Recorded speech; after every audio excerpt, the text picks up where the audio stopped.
Enfant, Madeleine de Cinetti rêve d'un monde qui se trouve juste en bas de sa fenêtre. Née dans une famille aristocratique, elle observe depuis le château familial la ferme, les chevaux, les enfants dans le foin. Elle entend les rires sans les odeurs, mais elle n'a pas le droit d'y aller. Les enfants du château ne se mélangent pas à ceux de la ferme, alors Madeleine regarde. Elle ne le sait pas encore, mais elle fera cela toute sa vie.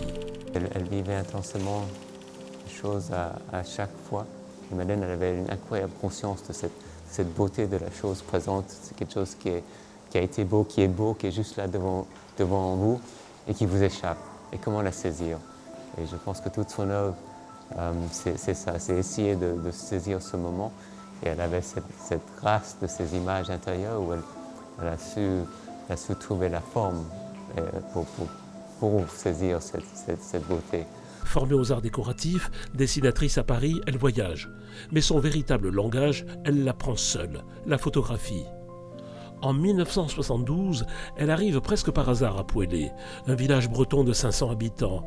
Les bruits, les odeurs, tout lui revient. Mais cette fois, aucune barrière, c'est le coup de foudre. Elle quitte Paris et s'installe au village. C'est une forme de transfuge de classe inversée quelque part, parce qu'elle est née dans un château, mais tout d'un coup, à l'âge de 37 ans, 40 ans, elle se passionne pour le monde ouvrier, avec d'abord les cheminots, les paysans, et toute sa vie, elle va tenter de les représenter, eux qui sont très peu représentés. Au début, on se méfie de cette Parisienne en sabots, toujours un appareil à la main. Certains la prennent même pour une espionne, mais elle reste. Elle partage les travaux, les repas, les saisons. Elle ne photographie pas le village, elle vit avec lui, à son rythme.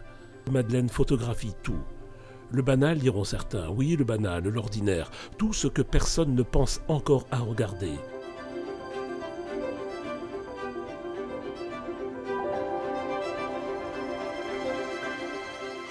Madeleine photographie un monde rude, lent, un monde un peu méprisé par les citadins. Madeleine n'est pas une ethnologue. Elle ne se tient pas à distance. Elle aide, elle écoute, elle s'attache. Ce monde avait déjà commencé à disparaître dans les années 70 en fait. Dès les années 50, dès l'après-guerre, ce monde a commencé à disparaître et elle a choisi ce village parce qu'elle a senti que dans ce village, elle pouvait encore photographier ce travail rural, ce travail avec les mains, avec les animaux. Et ça, ce n'était pas le cas de tous les villages à cette époque. Il y avait cette intensité de vie qui était l'œuvre de ma mère et elle le sentait et mon père l'a senti aussi. Mon père, écrivain américain, travaillait à UNESCO, ce qui permettait à lui et à ma mère de vivre. Et en même temps, quand ma mère Madeleine s'est installée à Pouillé, ça fait qu'elle était complètement libre pendant la semaine. Mon père travaillait à Paris pendant la semaine. Il arrivait le week-end, il la rejoignait le week-end. Et puis, quand il partait le dimanche, il apportait tous les pellicules de la semaine. Et quand il revenait avec toutes les pellicules développées.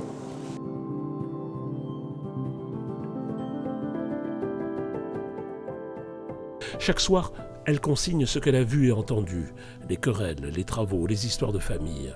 Elle s'intéresse à un sujet qui à l'époque n'intéresse personne, parce qu'en fait, il faut s'imaginer les photographes dans les années 70, ils vont aller photographier les conflits, les grandes villes. Elle s'intéresse aux paysans. À l'époque, c'est vraiment pas la mode en fait. Et donc elle est en décalage quelque part, où elle a une intuition en fait qui est assez géniale. Madeleine projette ses diapositives aux habitants. Et sur l'écran, ils découvrent leur propre vie. Ils s'étonnent de trouver tout cela si beau. Il aura fallu le regard de Madeleine pour leur montrer ce qu'ils ne voyaient plus. Madeleine réalisera 56 000 images. En 1980, elle a un deuxième fils, puis elle part vivre aux États-Unis avec son mari, direction le Maine. Loin de la Bretagne, loin de Pouélé, elle continue de photographier ses enfants désormais. Et les années passent.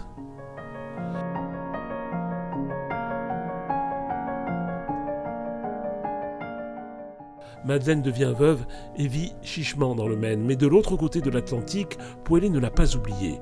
Le village se cotise et lui offre un billet d'avion pour revenir. Alors Madeleine revient et lorsqu'elle arrive, tout le village est là. Cette fois, ce sont eux qui l'attendent.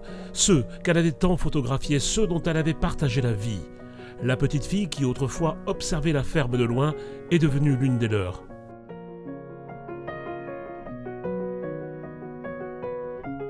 Mais Madeleine est malade. Cancer du sein. Elle s'éteint en 2011. Madeleine de Cinetti n'a pas photographié un monde meilleur. Elle a photographié un monde avant qu'il ne disparaisse. Et elle nous l'a laissé en héritage. Merci madame.